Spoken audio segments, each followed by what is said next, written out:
In the last video, I set up the whole Wazuh stack. If you missed it, go watch it. I'll link it in the description. In that one, we ran several attacks from Kali Linux, SSH Brute-Force, SQL Injection, and more. And we saw how Wazuh detects them. Today, we go one step further, Active Response. We configure Wazuh so it doesn't just detect, it reacts automatically and bans the attacker's IP. Stick around, this one's good. Quick disclaimer, everything here runs in my own isolated lab. My machines, my network, nobody else's. Do this on systems you don't own, and that's a crime, not a tutorial. To understand the workflow first, I head over to the Wazuh documentation.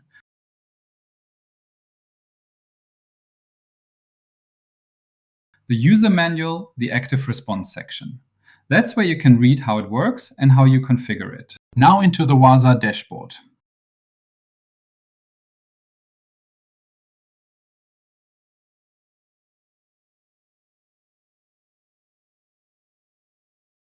I open the overview and I see my agent on the endpoint is not active because the endpoint VM is powered off. So I boot the VM.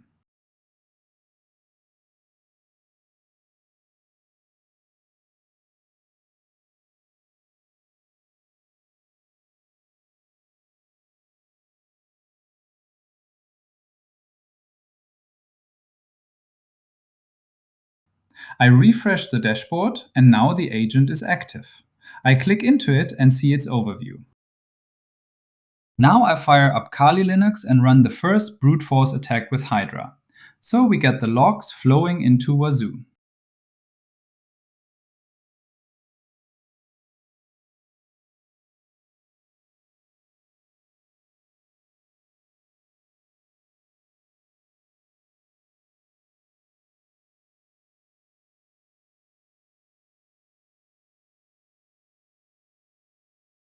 Hydra finishes and reports no password found. That's fine, our real password wasn't in the list. What we're after here is the logs. Back to the Wazuh dashboard, over to threat hunting and refresh.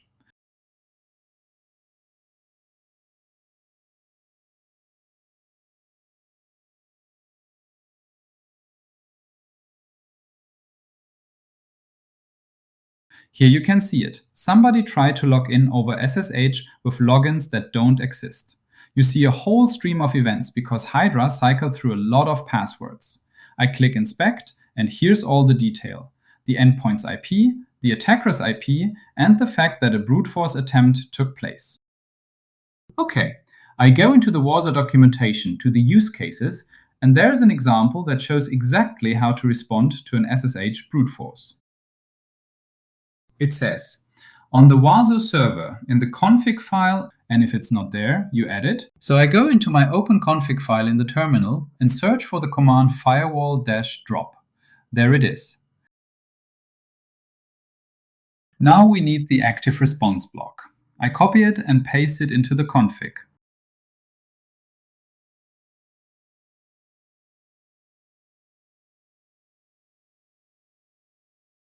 Right after the command lines, and save.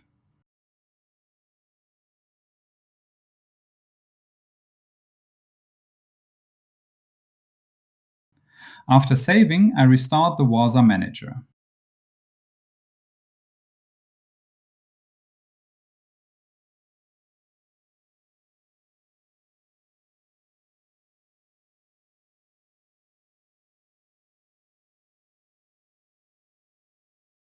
I go to Kali and run the brute force attack again.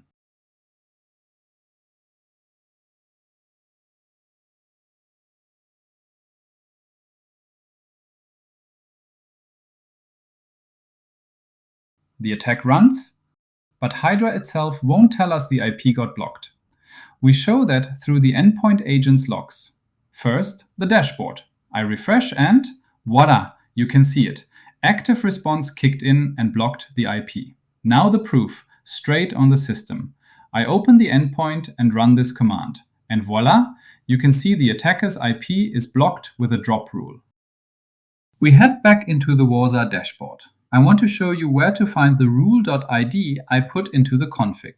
In the menu, Server Management arrow Rules. I click it, and here you find every rule. In the search bar, I type brute force, and I get a bunch of brute force related rules. Depending on what you need, you pick the right one and put it into the config. And here's an important point. You can put multiple rule IDs into one block, comma separated, like 5712, 5763. Then the response fires the moment any of them matches. Now I want to set up active response against SQL injection too. So I go to Rules and search for SQL injection. There are several matching rule IDs here. I take the first one and click it. It shows details and related rules as well. One important thing up front, because people get this wrong. Wazuh does not see the SQL injection attempt on the network directly. What actually happens is, my request hits the web server on the endpoint, the web server writes the request into its access log, the Wazuh agent reads that log, and that's where the rule matches the attack pattern. Without a running web server logging it, there's nothing to detect. Important. Now I create a separate active response block for SQL injection, separate from the SSH one. For that, I open the config on the Wazuh server again. Why a second block instead of cramming it all into one? Because different attack types deserve different responses. An SSH brute force I ban briefly, 3 minutes. An SQL injection against my web server I ban longer, 10 minutes here. Separate blocks give you that control. Rule of thumb, one family per block. Save and restart the Wazuh manager.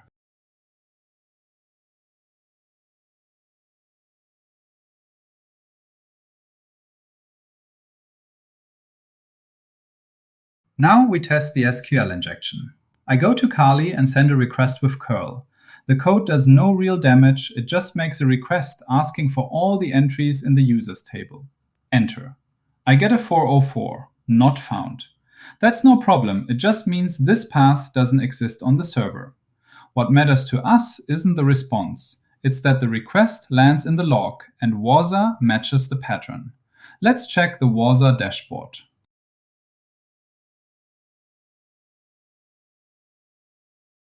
Voila! SQL injection detected, and the IP got blocked by the firewall. In the inspect view, you've got all the further detail. That was active response. Wazuh went from a passive observer to an active defender.